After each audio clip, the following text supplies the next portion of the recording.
Roupa senta, que aí vem história! História e arte juntos, oh, que novidade! Tem como imaginar separado, né?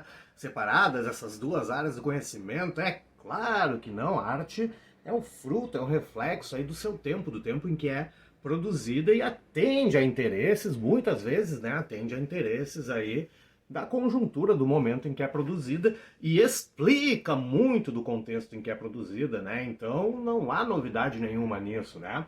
Hoje a gente vai então ler uma obra de arte, né? Vai aprender aí como interpretar o conteúdo histórico que tem aí numa obra de arte. Já vamos começar aí, né, essa sessão nova aí do canal em grande estilo, né? Com nada menos aí do que a famosa tela Liberdade Guiando o Povo, de Eugênie Delacroix.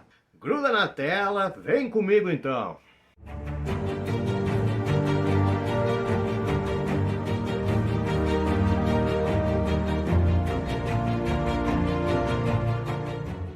Buenas, vamos inaugurar então essa sessão aí nova, né, do canal aí, né, juntando história e arte, enfim, com análise de uma tela bastante conhecida, mas que normalmente ela é conhecida pelo motivo errado, é usada no contexto errado.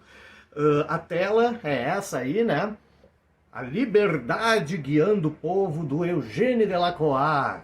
Esta tela, quase todos os livros aí de história que tratam de Revolução Francesa colocam essa tela aí, né, como imagem de abertura da Revolução Francesa, enfim, mas não, ela não se refere a esse contexto. Essa tela se refere a um outro movimento aí popular, a gente pode dizer assim, ocorrido também na França, porém aí já no século XIX, em 1830. Movimento ocorrido ali no final de julho de 1830, então, que acaba resultando aí na deposição do rei Carlos X. O que acontecia, né? Já restaurada aí a monarquia em 1830, passada aí a era napoleônica, terminada já a Revolução Francesa há um tempo, enfim.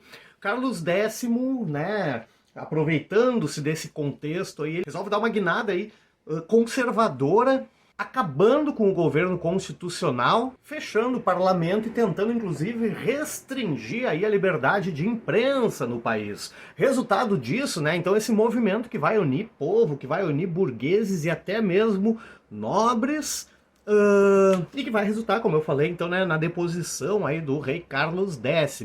Mas a história aqui, né, o objetivo desse vídeo é a gente analisar aí a obra de arte.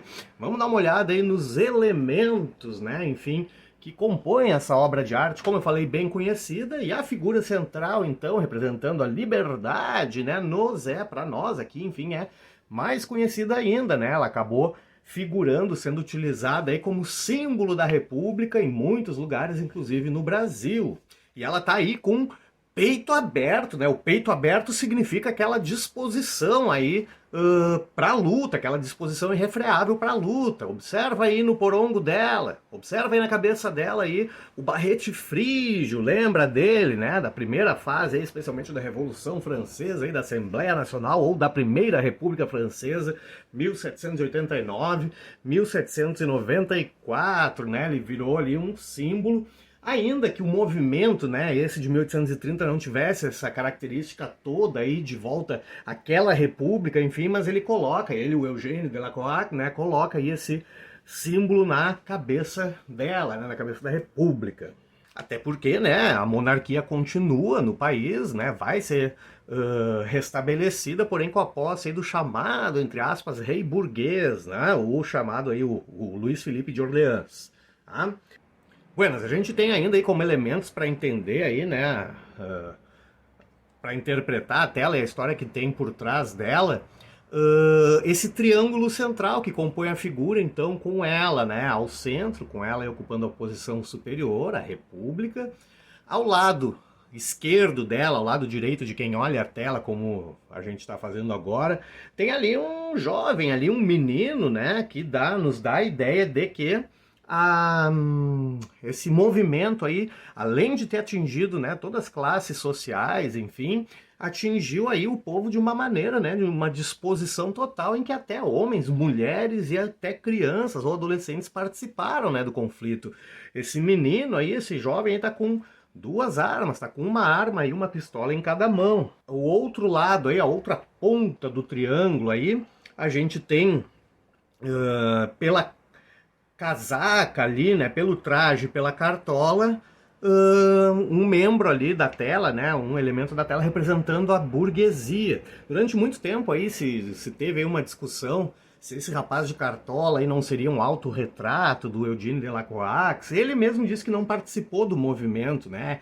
Ele, tempo depois aí da confecção do quadro, ele vai dizer, já que eu não lutei, né, pelo meu país, eu pelo menos pintei, né? Então ele não participou do movimento, e essa polêmica, se é ele ou não é, enfim, né, já passou por várias fases aí, né? Já se atribuiu a que fosse ele, já se atribuiu a que fosse ali um rapaz aí, né, um curador de arte, que futuramente até foi curador aí do Museu do Louvre, enfim, então não se tem muito aí a certeza sobre quem é, mas pouca gente atualmente defende ainda que seja um autorretrato do Delacroix, né? Não é muito provável. Bom, esses três são os elementos aí centrais da tela, né? Que formam esse triângulo, enfim, né, central. Ao lado dele, então, né, ao lado desse burguês, atrás dele a gente vê ali uma pessoa bem mais humilde, né, e sem arma de fogo, tá com um sabre ali, que tá com uma espada. Ele também representa o povo. Bem na frente da tela nós temos dois soldados já caídos, abatidos, né? Eles estão representando a barricada, né, na verdade. O soldado ali mais à esquerda da tela, né? Enfim, ele já foi saqueado, né? Já foi, até as calças dele aí foram retiradas, né? Representando o que representa essa fúria popular, essa fúria aí dos rebeldes, né? Dos revolucionários. O da direita, então, para mostrar que também é soldado, ele segue ali com o uniforme dele. A gente tem mais ao fundo ali, né, uma mancha assim não tão clara, assim, dá pra ver, né, óbvio que são pessoas que têm espadas nas mãos, enfim, mas não o grupo social, né, dá a impressão, pelo menos aquele com a mão levantada ali atrás da pistola, né, atrás do burguês, ele nos dá a impressão de ser povo, enfim, mas tem muito mais braços levantados e armas e mosquetes e espadas, enfim, na tela, mostrando aí a amplitude do movimento que reuniu bastante gente. Ao fundo, a gente enxerga ali a Catedral de Notre-Dame. E a Catedral de Notre-Dame está muito sutil, está muito pequenininha, mas ela tem ali essa mesma bandeira tricolor aí da França, né? O que nos dá noção, o que nos dá a ideia aí de que o movimento, né, a fúria, o clamor popular atingiu tudo, todos os setores, né, ambos os sexos, todos os grupos sociais e até mesmo a igreja, né, foi usada como símbolo aí para ostentar essa determinação aí do povo em seguir na luta, né, enfim. Buenas. Então a gente acabou aqui, né, a gente deu uma analisada aí no conteúdo histórico desta obra de arte, né, a gente não analisou aqui a técnica, porque, enfim, isso aí o mais apropriado seria procurar um canal aí de um professor de arte, né, ou de um especialista no assunto. A ideia aqui, nesse vídeo, era a gente exercitar um pouco a leitura histórica de uma obra de arte, a gente vê como que a gente pode extrair conteúdo da história de uma obra de arte, beleza? Tu gostou da ideia? Gostou da proposta? Dá uma curtida aí, comenta aí embaixo, pô, que massa, quero ver mais obras de arte explicadas. Sugere aí, indica algumas obras de arte que tu conheça, que tu queira ver aí o contexto, a explicação sobre ela, que a gente desenvolve esse assunto, porque como eu falei lá no início, né, história e arte estão sempre juntos, beleza? Já sabe o que fazer, né? Curte, compartilha, faz um bolo aí, manda pros teus amigos, para quem curte arte, enfim, e para quem curte história também. E até o próximo!